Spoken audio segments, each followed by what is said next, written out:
പശുക്കളിലൂടെ എങ്ങനെ ഇന്ത്യയുടെ ഇന്ധന ബില്ല് കുറയ്ക്കാം നോക്കാം. ഇന്ത്യയുടെ ഇപ്പോഴത്തെ ഏറ്റവും വലിയ തലവേദന ഇന്ധന ഇറക്കുമതിയാണ്. കഴിഞ്ഞ സാമ്പത്തിക വർഷം മാത്രം ഏകദേശം $143 ബില്യൺ, ഏകദേശം 12 ലക്ഷം കോടി രൂപ നമ്മൾ എണ്ണയ്ക്കായി വിദേശ രാജ്യങ്ങൾക്ക് നൽകിയത്. മിഡിൽ ഈസ്റ്റിൽ ഒരു യുദ്ധമുണ്ടായാൽ ആദ്യം ബാധിക്കുന്നത് നമ്മുടെ പോക്കറ്റിനെയാണ്. ഇവിടെയാണ് ബയോഗ്യാസിന്റെ പ്രസക്തി. സോളാർ പാനലുകൾക്കോ ബാറ്ററി വാഹനങ്ങൾക്കോ വേണ്ട സാങ്കേതിക വിദ്യ പലപ്പോഴും നമ്മൾ പുറത്തുനിന്ന് ഇറക്കുമതി ചെയ്യേണ്ടി വരും. എന്നാൽ ബയോഗ്യാസ് 100% തനിനാടൻ വിദ്യയാണ്. ഇതൊന്ന് ചിന്തിച്ചു നോക്കൂ.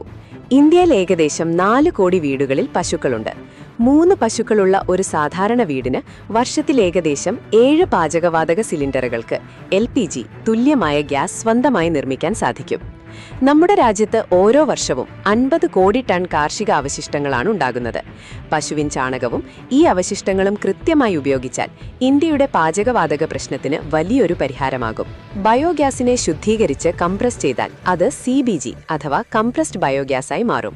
ഇത് CNG പോലെ തന്നെ വാഹനങ്ങളിൽ ഉപയോഗിക്കാം. ഇന്ത്യയിൽ വർഷം 62 മില്യൺ മെട്രിക് ടൺ CBG നിർമ്മിക്കാനുള്ള ശേഷിയുണ്ട്.